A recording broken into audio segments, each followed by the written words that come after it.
Hola y bienvenidos una vez más. Hoy vengo aquí a reaccionar a un vídeo que me han pasado lamentable. Un vídeo de el otro día Gustavo Petro en las Naciones Unidas, un discurso que dio y que no se le ocurre otra cosa que ponerse a hablar de Stalin, encima pues desconociendo totalmente el desarrollo del movimiento comunista, de lo que consiguió Stalin, más hablando de que Stalin estaba equivocado. O sea, yo de verdad no entiendo por qué se pone a hablar de esto.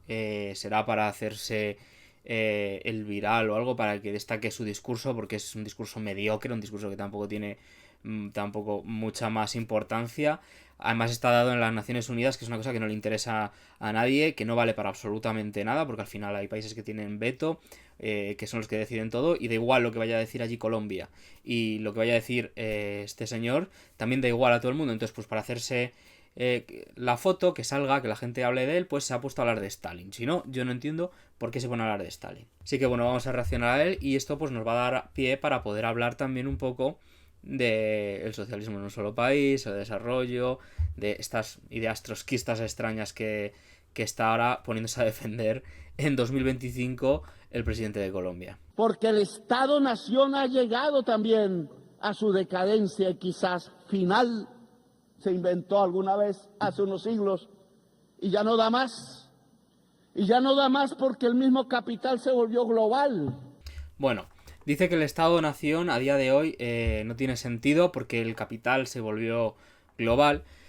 Bueno, esto es una estupidez. Puede que su estado, el que él lidera, esté destruido y sea un estado corrupto. Además, él es una persona que es conocida por aceptar dinero de narcotraficantes y de participar de una guerrilla que tenía conexiones con narcotraficantes. Por lo tanto, yo entiendo que él vea el Estado-Nación como algo que no tiene sentido porque él básicamente dirige un Estado bastante fallido. Pero eso no significa que los Estados-Nación hayan dejado de tener ese sentido. A día de hoy los Estados-Nación son más fuertes incluso que antes, tienen una capacidad mayor incluso, y por mucho que quieran disolverlos en esa gobernanza mundial será al final llevada a cabo por un Estado-Nación llamado Estados Unidos, que será el que controle a los demás, y eso es lo que él pretende.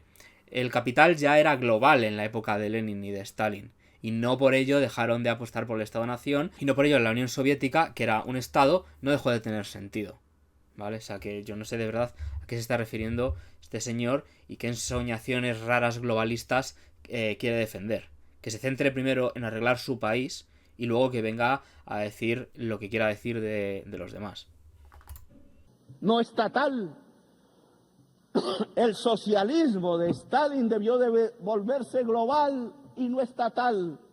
Pero Stalin no tenía las entendederas. Precisamente triunfó el socialismo de Stalin porque era un socialismo estatal, como dices tú, un socialismo en un solo país, frente a esa concepción de revolución permanente trotskista que quería pues que esa revolución se iba a extender por todo el mundo, todos los obreros iban a unirse en una revolución mundial, íbamos a tener una gobernanza mundial. ¿Pero qué pasó con eso? Pues que fracasó estrepitosamente, fracasó cuando hubo el golpe en Hungría, fracasó cuando fracasó en Alemania esa revolución espartaquista, fracasó en Brest-Litovsk, etc. Y la historia y la realidad material les demostró a los bolcheviques y a los revolucionarios que ese socialismo global que tú defiendes no tenía sentido. Y que primero hay que apostar por el socialismo en un solo país, socialismo estatal, como dices tú. Y precisamente ahí está la gran genialidad de Stalin de ver claro eso y de tener bastantes más entendederas. Es que me hace mucha gracia que hable una persona que va a pasar a la historia como, no sé, como alguien raro que llevó Colombia durante unos años, comparándose con las entendederas de Stalin, que es una persona que va a pasar a la historia por ser el edificador del socialismo, por ser el impulsor de esa civilización soviética, por ser una persona que fue un gran jefe de Estado reconocido por todo el mundo y que por mucha basura que hayáis intentado tirar gente como tú sobre su figura, al final, pues los vientos de la historia la limpiarán de su tumba, como él mismo ya se hacía una idea que iba a pasar. Para ello y creyó más en la tribu y condenó en Yalta una revolución mundial en España, en Italia, en Grecia y quizás hubiera sido América Latina y otros. La humanidad es el nuevo sujeto político que La humanidad, así como general, es el nuevo sujeto político, dice. Yo de verdad no entiendo a qué se refiere. Y luego habla de que Stalin se centró en la tribu. No sé muy bien tampoco a qué se refiere. Yo creo que a él lo que le fastidia es que Stalin llevó a dirigir un país hasta sus más altas cotas de desarrollo, cogió un país que estaba totalmente, bueno, prácticamente en una época feudal y lo llevó a ser una potencia nuclear, y eso pues tú no lo vas a hacer nunca en Colombia, obviamente, porque tú te interesa más aceptar dinero de narcotraficantes y de seguir promoviendo todo ese negocio terrible que está costándole tantas vidas y tanto sufrimiento a tantos pueblos de Latinoamérica como tú dices defender. Y obviamente ojalá Stalin hubiera llegado a desarrollar esa revolución en otras partes y no habría gente como tú a los mandos de un país. Porque yo de aquí lo quiero decir, yo no tengo ningún problema con Colombia, a mí me encanta América Latina, todo mi apoyo para los colombianos, pero no me gusta para nada que tengan a gente como esta, que tengan que sufrirla. Nosotros tenemos a Pedro Sánchez, tenemos que sufrir a Pedro Sánchez, y la gente de Colombia pues tiene que sufrir a Gustavo Petro y sus tonterías. Que aparece, no el Estado-nación. Y por tanto, Naciones Unidas se tiene que volver y transformar. Más me hace gracia porque es que justo en este plano se ve así un poco el público, no hay nadie viéndole, obviamente, todo el mundo se ha salido a tomar el café mientras hablaba él, y hay pues los dos guardias estos que los pobres pues tienen que estar ahí porque les toca, y 3 o 4 ahí delante, no hay nadie viéndole. O sea, es que ¿a quién le interesa lo que diga este tío? Es que no le interesa a nadie, y para intentar llamar la atención se ha puesto a hablar de Stalin, que no le llegas ni a la suela del zapato al georgiano, Petro.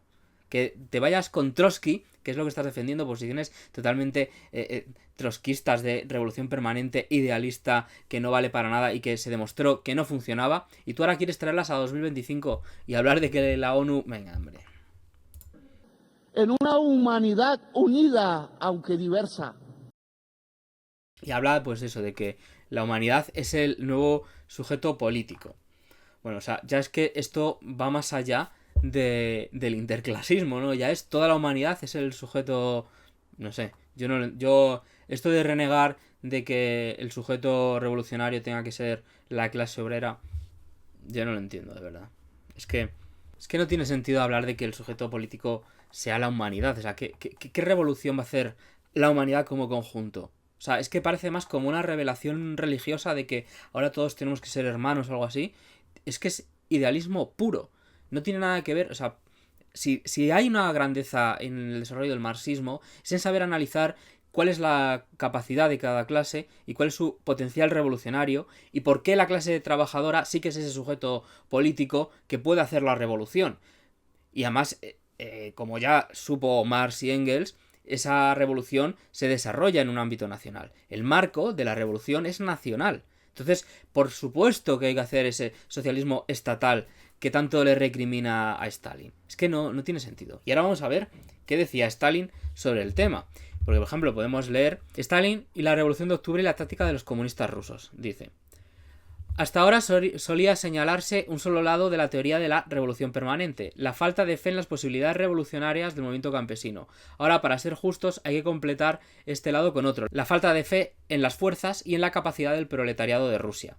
¿En qué se diferencia la teoría de Trotsky de la teoría corriente del menchevismo, según la cual la victoria del socialismo en un solo país por añadidura atrasado es imposible sin la victoria previa de la revolución proletaria en los principales países de la Europa occidental? En el fondo no se diferencian de nada, efectivamente. O sea, era imposible hacer la revolución en un país atrasado como Rusia, y solo en ese país, si no se podía desarrollar antes una revolución en los países más avanzados. ¿Y qué es lo que ocurrió?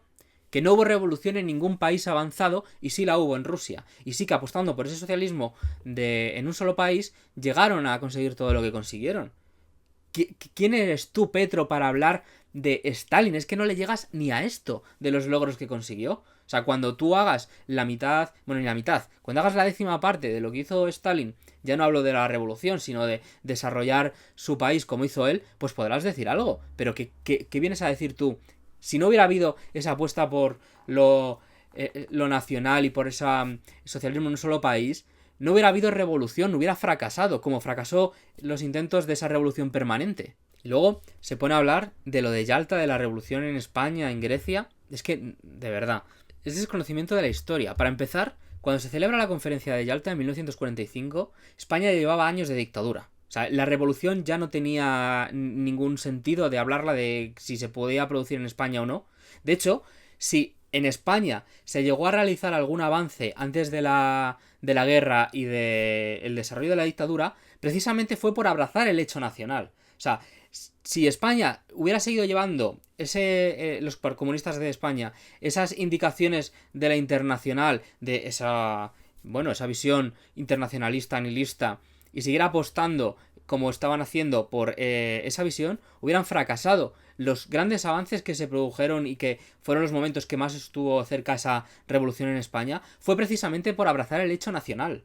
No por decir que había que hacer la revolución en todos los lados. ¿Qué pasó en el séptimo Congreso de la Internacional?